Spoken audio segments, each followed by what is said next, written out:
Let me reinforce that. I want to reinforce that with a couple of quotations from the Salaf. Ayyub al-Sakhtiyani said, لا أعلم أحدا من أهل الأهواء يخاصم إلا بالمتشابه.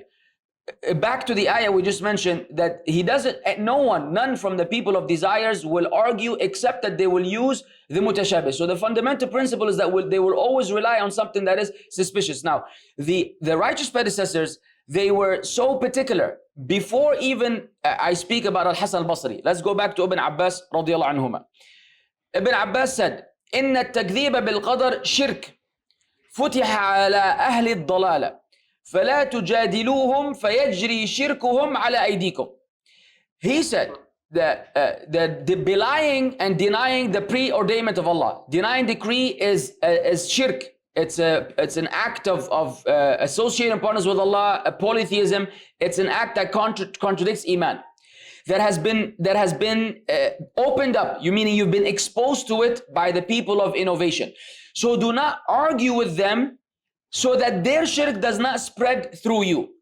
This right here should be made the hallmark for the entire discussion.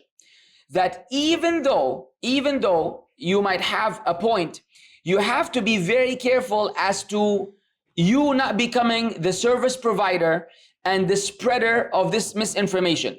Besides the fact that, as you said, you're exposing yourself to this shubha, which is contrary to the way of the righteous predecessors. For example, Hasan al-Basri and Muhammad bin Sirin said, لا تجالسوا أصحاب الأهواء ولا تجادلوهم ولا تسمعوا منهم.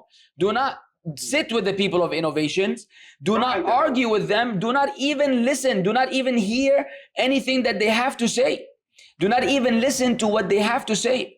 So if you observe the righteous predecessors, when people wanted to argue with them on the matter of their religion, they would shun those people. They would not give him room. Imam Malik, when the person entered كيف استوى الرحمن على العرش, and he told him, as you know, الاستواء معلوم والكيف مجهول إلى آخره, قال فأخرجوه, take this person out of the masjid. لا أراك إلا مبتدعا. He's an innovator, and he got him kicked out of the masjid in order for these people not to spread their shubuhat.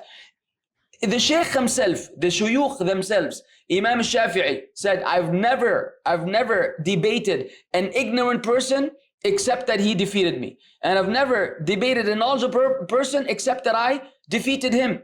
Because when you argue with people that are not knowledgeable, they will play around with words, they will play around with concepts, they're all over the place. They don't fear Allah. They don't fear Allah and the subject, so they have no problem in lying. They have no problem in slandering you. Just like what happened with Daniel. He was slandered by this lady, said all types of crazy stuff about him, which may ruin his life in totality. Yeah. And you know, there's nothing holding him back. Think about it. What would make you even sit with someone like this? If the earlier scholars, those who were rasikhin fil ilm, they were firm in knowledge, they have been doing this for so many years, when the people of innovation would come to them, they say, yo, just, leave me alone. I'm not even trying to have a conversation with you. You're confused about your religion. I'm not confused about mine. Look at our condition today. We learn from a few places. We do a few researches on Google. For Allah's sake, ya jama'ah, let's be very clear. Let's call a spade a spade. We do a Google research, which any one of you is capable of doing right now.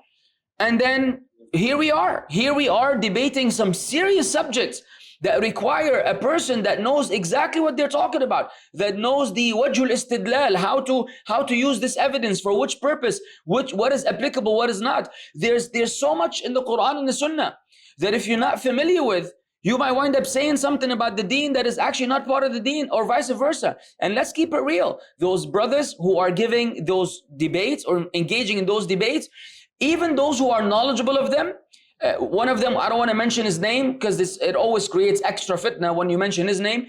This brother, who may be the most knowledgeable among them, he, out of 3 ayat he quotes, he will misquote 2.5.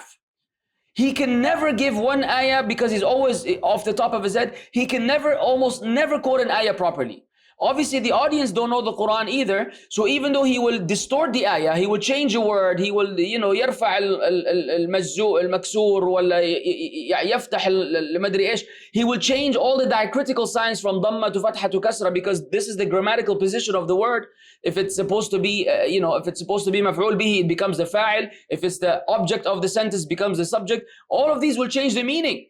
إنما يخشى الله من عباده العلماء. If you say إنما يخشى الله من عباده العلماء, you've committed shirk. You said that Allah is afraid of the scholars instead of saying that Allah is feared by the scholars.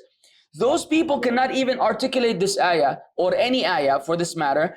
Mistakes all across the debates, whether with Muslims or non-Muslims, and that is the biggest proof and evidence that, akhi, you should not be on this pedestal, you should not be on this platform, and you surely should not be discussing the matters of the religion like this in front of awam, in front of laymen, regular average Muslims who themselves are looking for guidance, and now suddenly you dumped on them a massive amount of information, a lot of confusion, a lot of back and forth. But because we love wrestling and we love boxing and we love fighting, we look at it as a boxing match between two. We want to, support the Muslim. Where's the Muslim? The one who we presume to be upon the haqq. We're going to be on his side. And because of this, we're all in for this mentality and for this behavior and this trend. But this trend is harming the da'wah. The da'wah was way more effective before this became the thing right now, where every other day some fulan brings another fulan on a platform, and then the views of these videos, hundreds of thousands. Versus the ilm, which is beneficial for the people, no one cares. Why? What's making it less interesting and what's making debates more appealing is the reality, that no one is speaking against it. And even now, you will see people that will debate and they will say, this is because you cannot do as good as he can. You're not debating others because you're not as qualified. Ya akhi, you want to have a peace of mind. Subhanallah al-azim. We know the truth. You convey the truth. Tfaddal ya Ustad.